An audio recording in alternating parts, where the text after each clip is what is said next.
Ladies and gentlemen, boys and girls, children of ill. Well, I do everything in one take, so we're not going to fucking start that over. But I will try saying that one more time. So, ladies and gentlemen, boys and girls, children of all ages, D Generation X proudly brings to you Mr. BAD, A double crooked letter. That's right, Mr. Badass. Your friendly neighborhood ogre. That one a lot better. But I'm not cutting it out. I don't do that shit. So anyways, we're moving right along. We got a lot of information we've been dropping to the YouTube channel today. We got a lot more information about halfway-ish there. So quickly getting right into it, our next subject is going to be conspiracy theory. And we're going to be talking about the origins of the terms. We're also going to go into the 1960s and the CIA's usage of that term to go along with the JFK assassination. And then we're also going to talk about Mr. Richard Milhouse Nixon. Not a crook. Sorry, my face looks all contorted because I'm not a crook. When I say that, whenever I talk like Richard Nixon, it just happens. But anyways, that being said, let's just jump right in. Conspiracy theory. When you ever hear the term conspiracy theory, the first thing to hit your thoughts is something along the lines of tinfoil hats. Well, why is that? That's not because the media just lambaste people who talk about conspiracy.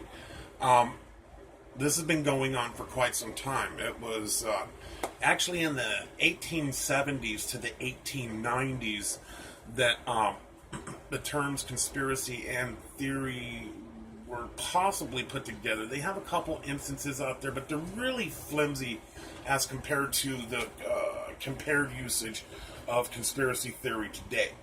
So that's just kind of a little bit of a brief history. There's more to it, but I'm not really trying to get into that. I'm trying to explain to people today that what is called conspiracy theory is generally at least a conspiracy, and sometimes is conspiracy fact as well. So we're going to take a look at a couple of those instances. The first one we're going to look at is in the 1960s. After John F. Kennedy was assassinated in Dealey Plaza in Dallas, Texas, there was a big campaign of folks that thought that something just wasn't quite right, that certain details didn't match up, and things of that nature. They started asking questions because they think outside the box. They don't just believe something everybody tells them, which includes the media. So just because it's on TV doesn't mean it's true, and just because it's on YouTube doesn't mean I'm true or correct or whatever. But what I'm going to do is I'm going to give you some knowledge here that I think you could really take with you to really kind of calm the debate a little bit on the term conspiracy theory. But it's actually been proven and shown in documents that the CIA did have a major campaign, part of it through the media, to lambaste people who thought outside the box and didn't think the government was telling them the truth. Now, why this is so hard, I have no clue. People like you will watch movies like the Avengers movies. Remember the one where Captain, I think it was the Winter Soldier, right? Captain America is upset because the powers that be, are building these aircraft carriers for the air for possible problems in the future, and he thought to himself, this is not cool, you're talking about thought crimes, basically, things that haven't even happened that you're going to try and predict. And so you see there that SHIELD and the government are in a bad light at the moment. So why is it so easy to suspend your disbelief to believe that the government can be dirty in a movie, but when somebody tells you in real life that the government's doing something dirty, you don't believe it unless the media says so or something stupid of that nature? So, look, here's the thing. A classic example, like I mentioned, former President Richard Milhouse Nixon.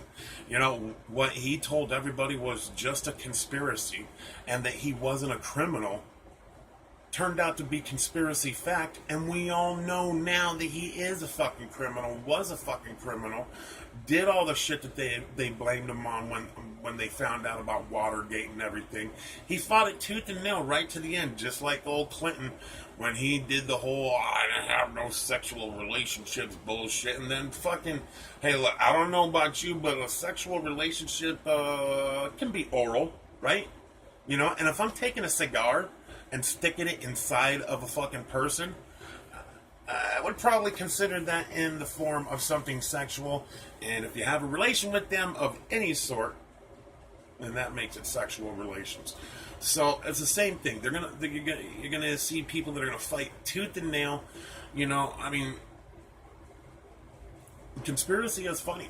You know, I mean, if you look at the JFK assassination, whether you add the word theory to it or not, you have a person that has conspired to kill another person. Henceforth, the conspiracy theory. Because, see, the funny thing is you never ever got a reason for why this happened. So that's why conspiracy theory was abound. And conspiracy theory isn't a bad thing. It's a tool, really, if you think about it. It's something that you can use to take a look from outside the box, take a look from afar, and, you know, just kind of develop an opinion based on facts and evidence, or the lack thereof. So, you know, conspiracy theorists, you know, unite, and those that, you know, just want to wantingly equate the word conspiracy theory with tinfoil hats, that's too bad. You know, it's time to wake up. A lot of shit going on. You can't tell me that you don't think the government's not dirty. People talk about it all the time, but when you start getting into stuff that maybe pisses them off, they just won't believe it. The same thing happened with me with 9/11. I said, well, how dare you tell me that my country would ever do something like that? My country would never do anything. And then you have incidents. Well, we'll get into that in another video. You know, examples of false flag attacks, which do definitely go hand in hand with conspiracy, because, you know, they're not out front proven. You have to sift through a bunch of bullshit, and you know, that's where the conspiracy theory comes in. But with that being said, just remember in the future, ladies and gentlemen, what Richard Milhous Nixon called a conspiracy theory was conspiracy fact. How many other conspiracy theories are in fact conspiracy fact? That's what's going to bake your noodle at the end of the day. Think on that, and thanks for tuning in to the Ogarstyle channel.